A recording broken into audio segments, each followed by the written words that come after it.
Charles ডিকেন্সের লেখা এ টেল of two সিটিজ হলো এক অসাধারণ ঐতিহাসিক উপন্যাস।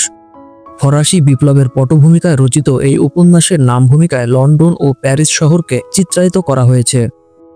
ডিকেন্স গল্পের শুরুতে সেই বিখ্যাত বাক্য দিয়ে যুগের দ্বৈততা ফুটিয়ে তোলেন। It was the best of times, it was the worst of times, it was the age of wisdom, it was the age of foolishness. এই লাইনটি উপন্যাসের সুর নির্ধারণ করে।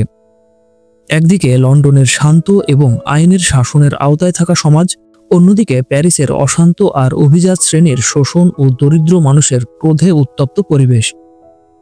এই দুই শহরের মধ্যে গড়ে ওঠে প্রেম, বিশ্বাসঘাতকতা, বিপ্লব ও আত্মত্যাগের এক মর্মস্পর্শী গল্প। তাহলে চলুন ডুব দিই সেই মহাকাব্যিক গল্পে। 1775 সাল।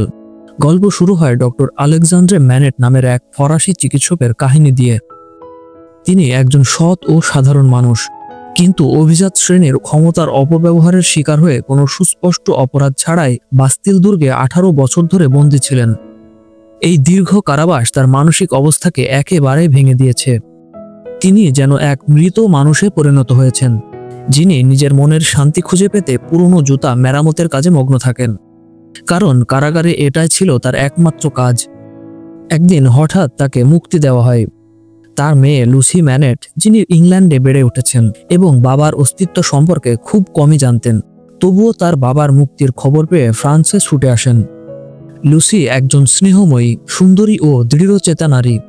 মুক্তির পর তিনি তার ভঙ্গুর বাবাকে ফ্রান্সের একটি ছোট্ট বাড়িতে নিয়ে যান এবং তার মানসিক ও শারীরিক সুস্থতার জন্য সব রকম চেষ্টা করেন। লুসির ভালোবাসা ও যত্নে ডক্টর ম্যানেট ধীরে ধীরে জীবনের প্রতি আগ্রহ পেতে শুরু করেন। গল্প এবার মোড় নেয় লন্ডনের দিকে। এখানে আমরা পরিচিত হই চার্লস ডার্নি নামে এক তরুণের সঙ্গে। তিনি একজন ফরাসি অভিজাত, কিন্তু তার পরিবারের নিষ্ঠুর ইতিহাস থেকে নিজেকে দূরে সরিয়ে তিনি ইংল্যান্ডে একজন শিক্ষক হিসেবে জীবনযাপন করছেন। কিন্তু ভাগ্যের পরিহাসে তিনি দেশদ্রোহিতার অভিযোগে লন্ডনের আদালতে বিচারের মুখোমুখি হন। তার বিরুদ্ধে অভিযোগ, তিনি ইংল্যান্ডের সামরিক গোপন তথ্য ফ্রান্সের হাতে তুলে দিতে চাইছিলেন। আদালতে এই বিচারের সময় আমরা আরেকটি গুরুত্বপূর্ণ চরিত্রের সঙ্গে পরিচিত হই, সিডনি কার্টন। তিনি অত্যন্ত মেধাবী একজন আইনজীবী, কিন্তু তিনি ছিলেন জীবনের প্রতি চরমভাবে উদাসীন এবং তিনি মদ্যপানেও আসক্ত ছিলেন। সিডনির চেহারা চার্লস ডার্নির সঙ্গে অবিকল মিলে যায়, যা গল্পের পরবর্তী ঘটনায় গুরুত্বপূর্ণ ভূমিকা পালন করে। সিডনির সহায়তায় এবং সাক্ষ্য প্রমাণের অভাবে চার্লস ডার্নি মুক্তি পান। এই বিচারের সময় লুসি ম্যানেট ও তার বাবাও আদালতে উপস্থিত ছিলেন এবং এখান থেকে চার্লস এবং লুসির মধ্যে পরিচয়ের সূত্রপাত ঘটে। চার্লস ডার্নি মুক্তির পর লন্ডনে লুসি ও ডক্টর ম্যানেটের সঙ্গে নিয়মিত দেখা করতে শুরু করেন। তিনি একজন সৎ, ভদ্র ও স্নেহশীল মানুষ এবং ধীরে ধীরে লুসির প্রতি তার মনে প্রেমের অনুভূতি জাগে। লুসিও চার্লসের প্রতি আকৃষ্ট হন। তাদের সম্পর্ক ধীরে ধীরে গভীর হতে থাকে। অন্যদিকে এরই মধ্যে সিডনি কার্টনও লুসির প্রতি গভীর ভালোবাসা অনুভব করছেন, কিন্তু তিনি নিজের জীবনের অগোছালো অবস্থা এবং অসংযমী চরিত্রের কথা ভেবে বুঝতে পারেন যে তিনি লুসির জন্য একদমই উপযুক্ত নন। তবুও একদিন তিনি লুসির কাছে তার হৃদয়ের কথা খুলে বলেন। তিনি বলেন, আমি জানি তুমি কখনোই আমাকে ভালোবাসতে পারবে না, কিন্তু তোমার জন্য আমি আমার জীবন দিতেও প্রস্তুত। এই মুহূর্তটি সিডনির চরিত্রের গভীরতা প্রকাশ করে এবং গল্পের শেষের দিকে তার এই প্রতিশ্রুতির তাৎপর্য স্পষ্ট হয়। কিছুদিন পর চার্লস ডার্নি ও লুসি ম্যানেট বিয়ে করেন। তাদের দাম্পত্য জীবন সুখে ভরে ওঠে এবং তাদের ঘরে আলো হয়ে আসে এক কন্যা সন্তান। লুসির যত্নে ডক্টর ম্যানেটের মানসিক অবস্থাও অনেকটা স্থিতিশীল হয়। তারা ইংল্যান্ডে একটি শান্তিপূর্ণ জীবন গড়ে তোলেন। এদিকে ফ্রান্সের পরিস্থিতি দিন দিন আরও ভয়াবহ হয়ে উঠেছে। অভিজাত শ্রেণীর অত্যাচার ও বিলাসিতার বিরুদ্ধে সাধারণ মানুষের ক্রোধ চরমে পৌঁছে গেছে। গল্পে একটি নির্মম দৃশ্যের মাধ্যমে এই বৈষম্য ফুটে ওঠে। মার্কুই এভ্রেমন্ডে, একজন অভিজাত শ্রেণীর লোক, গাড়ি চালাতে গিয়ে দুর্ঘটনাবশত তিনি এক দরিদ্র শিশুকে গাড়ির চাকায় পিষ্ট করেন। কিন্তু তিনি এই ঘটনায় কোনো অনুতাপ প্রকাশ করেন না, বরং শিশুর বাবার দিকে কয়েকটি মুদ্রা ছুড়ে দিয়ে সেখান থেকে চলে যান। এই মার্কুই এভ্রেমন্ডে চার্লস ডার্নির আপন চাচা। চার্লস ডার্নি তার পরিবারের এই নিষ্ঠুর ইতিহাসের জন্য লজ্জিত, তাই তিনি তার অভিজাত উপাধি ত্যাগ করে একজন সাধারণ মানুষ হিসেবে জীবনযাপনের সিদ্ধান্ত নিয়েছিলেন। তিনি তার চাচার সঙ্গে সম্পর্ক সম্পূর্ণভাবে ছিন্ন করেন এবং ইংল্যান্ডে নিজের পরিচয়ে জীবন গড়ার সিদ্ধান্ত নিয়েছিলেন। এবার গল্পটা চলে যায় 1789 সালে। 1789 সালে ফরাসি বিপ্লবের শুরু হয়। জনতা বাস্তিল দুর্গ আক্রমণ করে ভেঙে ফেলে।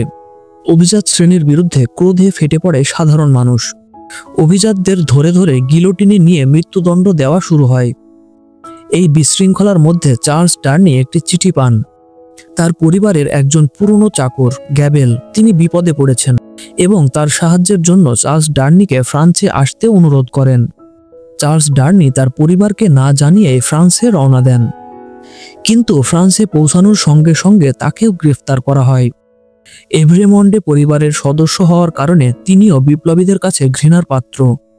তাকে কারাগারে বন্দী করা হয় এবং অল্প সময়ের ভেতরে তার বিরুদ্ধে মৃত্যুদণ্ডের আদেশ দেওয়া হয়। লুসি ও তার পরিবার এই খবর শুনে ভেঙে পড়েন।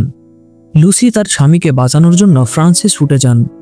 ডক্টর ম্যানেটও তার মেয়ের পাশেই থাকেন, কিন্তু বিপ্লবীদের ক্রোধের মুখে কারো যেন কিছুই করার নেই। এই মুহূর্তে গল্পের নায়ক হয়ে ওঠেন সেই সিডনি কার্টন। সিডনি, যিনি সবসময় নিজের জীবনকে অর্থহীন মনে করতেন, তিনি এবার তার জীবনের সবচেয়ে মহৎ সিদ্ধান্তটি নেন। তিনি লুসির প্রতি তার ভালোবাসা এবং তার দেওয়া প্রতিশ্রুতির কথা মনে করেন। তিনি বুঝতে পারেন যে লুসির সুখের জন্য তার স্বামী চার্লসকে বাঁচানো দরকার। সিডনি তার এবং চার্লসের অবিকল চেহারার সুযোগটায় তিনি এবার কাজে লাগান।